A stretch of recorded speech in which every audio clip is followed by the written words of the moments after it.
So you'll notice in John's gospel that we see a very similar expression. Here Jesus says, if you love me, you will keep my commandments. Now let me just be clear that Moses is not mentioned anywhere in this passage. I mean, we're getting ready here in John's gospel. We're getting ready to talk about vine and branches. We're getting ready to talk about oneness with Jesus. I mean, 14, 15, 16, that whole, all the way to 17, that whole place in the Gospel of John is about you and Jesus and togetherness with Him. And I want you to notice what He says in John 14, 15. If you love me, you better keep my commandments. Is that what He says? If you love me, keep my commandment. Do you know some people actually translate the verse that way? If you love me, get busy. If you love me, keep my commandments. So I looked it up in the original language, and it's clearly in the future. It is a prediction about you. It is not a command for you to get busy in a hurry to do what God demands of you. It is not a threat. If you say you love me, you better keep my commandments. That is religion talking. You want God to speak? Here's God.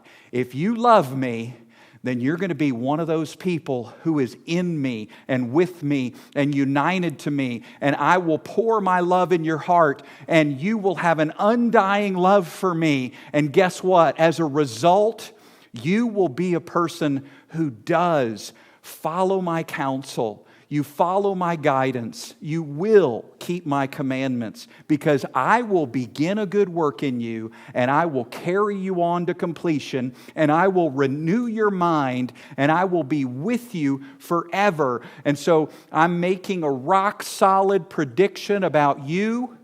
You've got something written on your heart. If you are a people that love me, then guess what I wrote here?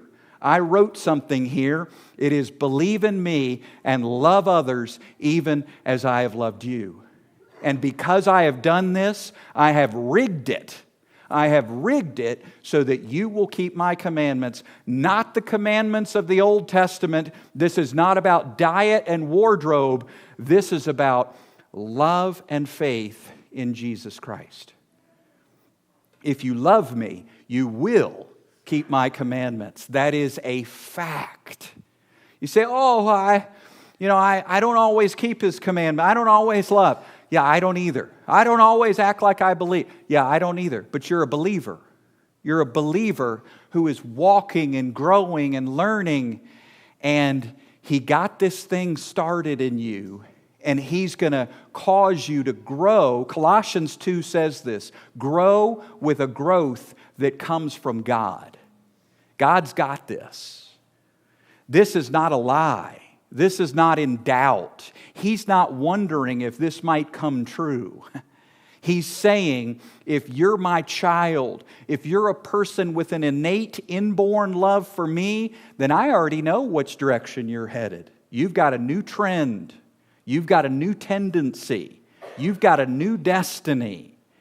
Everyone who is led by the Spirit is under grace. How many of us are led by the Spirit? Well, it's the same number. How many of us are under grace? All of us. All of us are under grace. All of us are led by the Spirit. If you're led by the Spirit, you're under God's grace. And that means something's going to happen. The flesh can resist it, but something's going to happen. And it's big, and it's progressive, and it's Jesus in you.